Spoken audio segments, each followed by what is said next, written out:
believe the interest, the various so-called economic models are not necessarily genuine models. In my perspective, I think these are political models that are geared towards attracting the Mount Kenya vote. We know what is best for us, for ourselves, for this Central Region Economic Bloc. We are largely farmers. Our economic model is very simple. It's basically value addition to our produce, and any other model is actually a model that will just be cosmetic or elitist.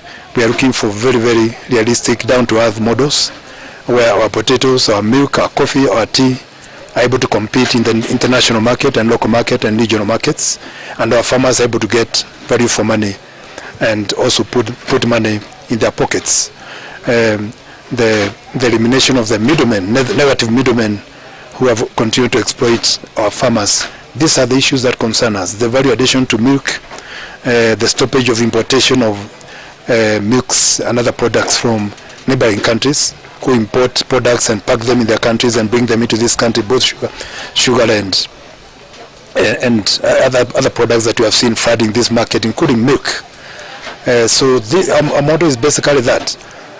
All these so-called bottom-up or top-on-bottom or whatever they call them, these are just terms to confuse Mount Kenya region. We are a vote-rich block, and that's what they're after. We want to work with leaders who understand us fully and who appreciate our economics and also our politics. I can assure you we shall vote with one block. We also know how to merry-go-round those who want to play games with us. But in the final analysis, we'll be looking at, we know them in the past, we know what they have stood for in this country, we know their potentials, we know what they are capable of, we know those who have shed blood of our people, we know those who have collapsed our economy, and we know those who have built our economy. We know those who supported Mzee Kibaki, those who supported Mzee Kenyatta, those who supported Mzee Moi, those who fought the region. We know our enemies and our friends, and this is not time to be hypocrites. So whoever is coming to this block must come with clean hands. Let them come with clean hands, and let us discuss on the table. Let them put what they want to do for this block on the table, and how they will benefit, especially our young people who remain jobless and who remain disillusioned and who remain without opportunities in this country. We know those who put down the BBI just because it was going to benefit this block in a very big way. We lost 29 seats. We lost billions of shillings. I lost 4 billion shillings in our country alone. So we know our friends. We know our friends. They may come 70 times. It does make sense. Ultimately, we'll be able to explain to our people, those who stand with the bloc and those who we think are serious people and who mean well for the community of the Mount Kenya. And I speak this also knowing that there are also other communities who are also interested in the revival of the agriculture. The Western Bloc, the Nyanza Bloc, the farmers in Northeastern Province, the coastal region, they had their agricultural produce, and we want somebody who come in and address the people's needs at the hearts of in their hearts and in their economies. That's what we are looking for, and not these big elitist, either sub-theories or very, very simplistic theories that actually don't mean anything to the people of Mount Kenya and the people of this country, especially the farmers who have been taken for granted for a very long time.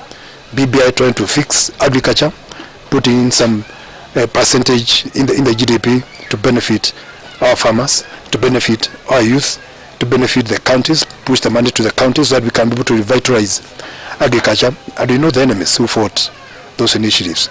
The enemies of the 4 pillars. 4 pillars were basically addressing agriculture in the countrysides. And we know those who fought them, and we still see them moving all over the places. It's become fashionable now to hide in churches, and I think the pastors also need to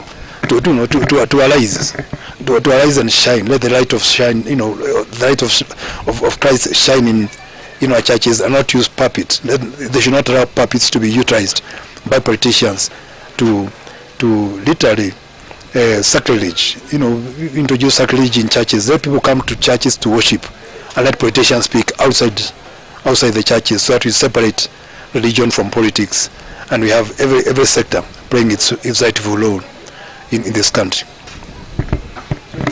your message that the bloc is divided? At the moment, the bloc is divided. What is your message? No, it is because they don't understand the central bloc. I chaired the transition in 2013.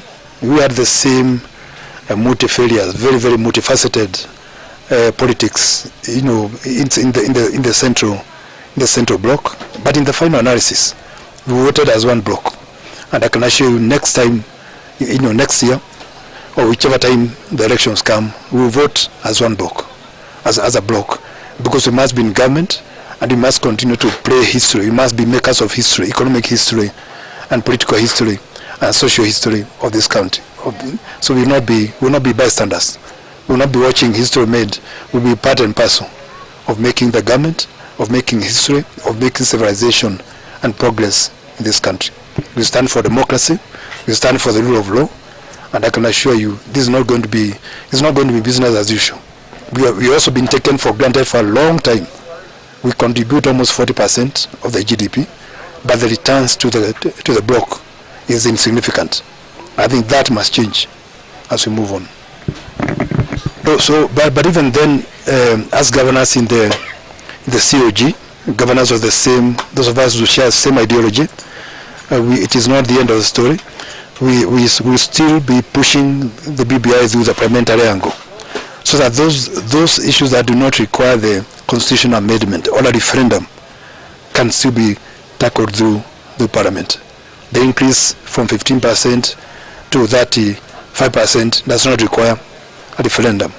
The young people, the 7-year, 4-year moratoriums don't require a referendum, and many other, the youth commission, the women support, agriculture support, those ones don't require, those economic reforms don't require a referendum. We need to separate politics from economics as we do our reforms in this country moving forward.